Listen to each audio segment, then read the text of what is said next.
Hello viewers and welcome to Science TV Crunch News. You are with me, Ben Warangai, and my sign language interpreter doing the voicing, Tobias Omondi. On to our first item. The Independent Electoral and Boundaries Commission, IEBC, has voiced concerns over the strikingly low number of young people registering as voters and participating in the just concluded by-elections. The fear was raised during a post-by-election conference that was held on Monday, which saw IEBC commissioners and youth representatives engage in a heated clash over the reasons for the disengagement of the youth's role in the electoral process. IEBC officials highlighted that despite continuous calls and national drives, the turnout for both new voter registration and actual voting by the youth demographic in the recent by-election was far below the expectations. In this election we have just presided over, it was really pathetic. Very few young people came out to vote. A large number of them were old people, and in Very North where I was, among the old people, the majority were even women. Kindly, the young people, let us come out and register, and let us prepare to vote come 2027. Come to TikTok and tell us why we need to vote. No, just for information, we are now on TikTok already. So Asante, but I've seen you have 1,000 followers only, and your content is a little bit very rigid. It's very formal. You need to include us in that. We don't even know even hata kama sisi ndio wana discuss how they will eat us. We also have to hear what they are saying there. The 5%, you expect me 5% to go leave everything else I'm doing that I've been used to doing, do TikTok, do whatnot, so that I am astonished by our old mzee, and I respect elder members of the society. But you are bringing jokes here. You are in your political twilight. This is our future. heshima mwanzo, mengi yatafuata. Lakini ukija kwa kifua kwa sababu wewe ni kijana, hata hao wote hawakuzaliwa wazee.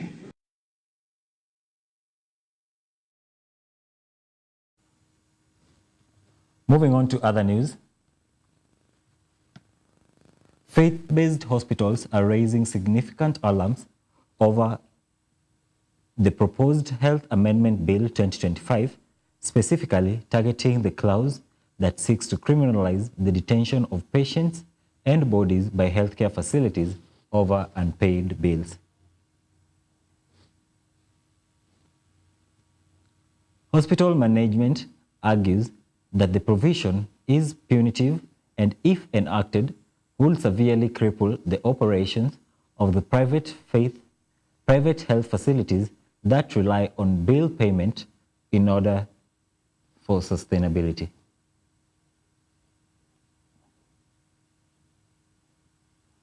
They contend that criminalizing detention leaves hospitals without a viable mechanism to recover costs, potentially leading to financial collapse for many institutions.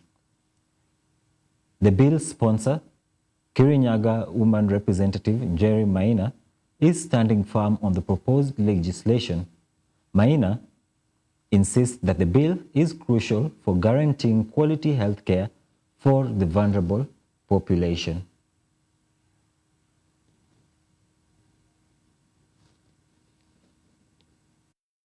They can't pay out of pocket. You can't retain them. Then we will be faced with what we call a moral hazard. We risk that moral hazard, whereby people will take advantage of the existing, measure. People will not enroll into the social health insurance with the knowledge that they'll just come, they get the services, and then they don't pay. The hospital facilities just take advantage of the emotional turmoil and the African custom to lay our kin to rest and to find closure by interning their remains. But then Dead body will never become property. It cannot be sold for profit. For one patient that you are retaining or detaining, for that matter, you pay up to 2 million. That will kill all the hospitals in our ecosystem, within our actually FBO fraternity. You just need to have a number of them and they will not be there.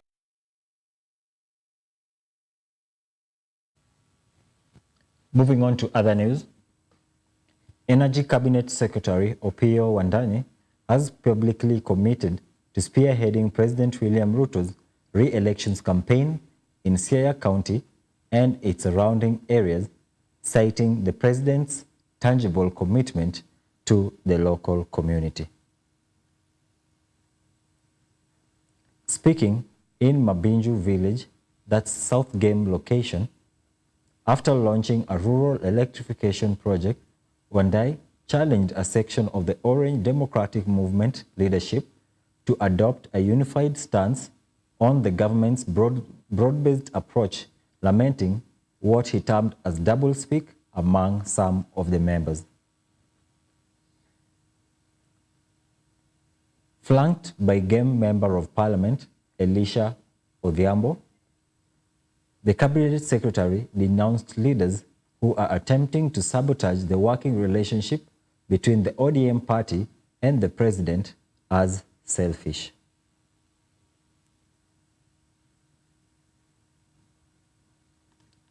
Rais wengi sana tangu sisi wananchi wa Kenya tupate uhuru. Mheshimiwa Rais Ruto ndiye rais wa 5 wa nchi hii. Na kwa hakika Mheshimiwa Rais Ruto ndiye rais wa kwanza, kulingana na mimi, ndiye rais wa kwanza kutambua hawa Wajaluo kama Wakenya kamili. Niseme nisiseme, nitoboe nisitoboe, yeye ndiye rais wa kwanza kufanya uamuzi ya kwamba maendeleo yakitekelezwa nchi ya Kenya sehemu zote zishughulikiwe, ya kwamba nchi ya Kenya ikisonga mbele kimaendeleo lazima kila sehemu ijumishwe. Katika mpango yake maendeleo, Mheshimiwa Rais lazima mjue ya kwamba Siaya County iko ndani yake na Game constituency iko ndani yake, na vile vile South Game iko ndani yake. La muhimu, it is for the first time the national government has allocated substantial amount of money kwa hii county kwa mambo ya kusambaza stima tangu tupate uhuru. In this financial year, rolling off from the past one, this county of Siaya has been allocated 2.2 billion shillings for purposes of extending electricity to the villages and to the households. Hiyo ni pesa ambayo haijawahi onekana katika hii county. Hiyo ni pesa ambayo haijawahi onekana katika hii constituency ya Game tangu tupate uhuru. In this county, apart from the national government projects such as electricity, the national government under President William Ruto has pumped in a lot of money, billions of shillings, into this county to support projects that ordinarily belong to the county. Can I repeat? That the national government under President William Ruto has pumped in billions of shillings in Siaya County to implement projects that ordinarily should be implemented by the county government. And I can count them. You know, the stadium here in Siaya was stuck. President William Ruto has pumped in almost 1 billion shillings to have it completed.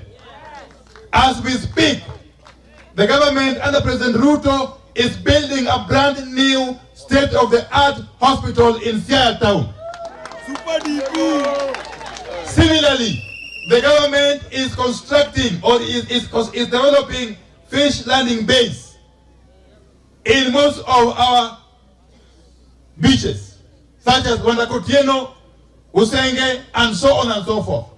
And we cannot count the number of markets, modern markets, that are being constructed in this county, including Akala, including Sidindi, including Siaya, everywhere.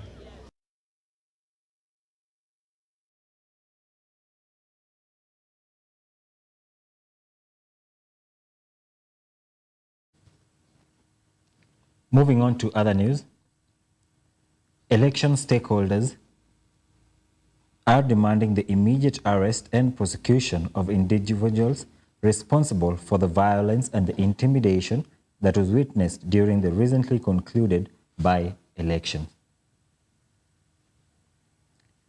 The call comes amid claims for some candidates that their lives remain in danger days after the chaotic polls.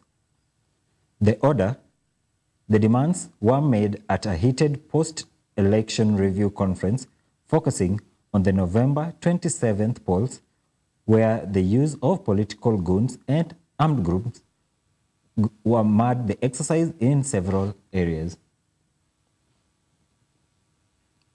Police IG dismisses collaboration claims by a section of the leaders, saying that the police were working with the goons. While addressing the forum, the Inspector General of Police staunchly dismissed all allegations that the government collaborated with goons to rig the elections. The IGP insisted that security forces acted impartially and were not used to facilitate the electoral fraud activities.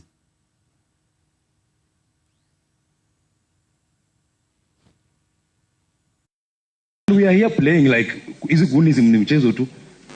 The political violence, I think IBC should take charge completely. They've got the rules and regulations governing the election. The head of these goons are the police service. That is the truth. I have had incidences where I was accompanying my party leader in different incidences where the police are actually part of the goons. I saw weapons that I have never seen. And as a woman, I am here to speak about women. I witnessed women going back and did not vote. You always call on us to come and cover your events. But whenever there are political activities, we do so in fear.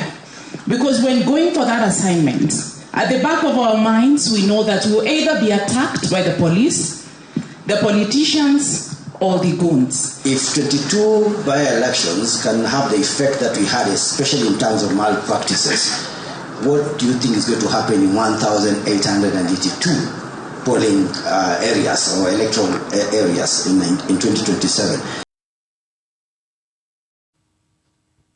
And finally,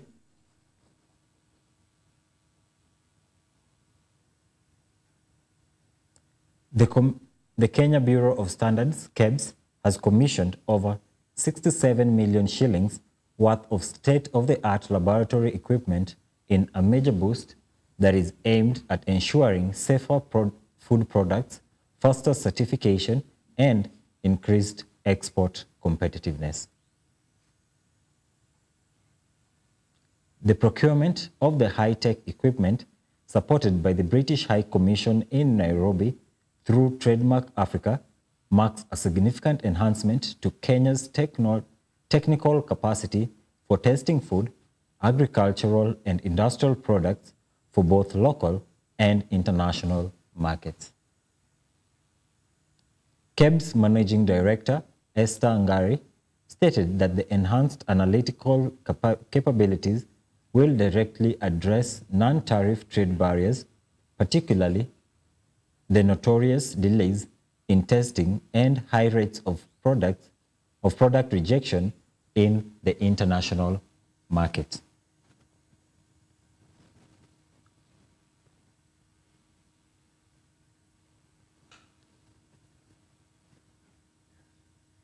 Thank you so much for staying tuned. That's the end of our news. You've been with me, Ben Werangai, with my sign language interpreter doing the voicing, Tobias Omondi. Have a good afternoon.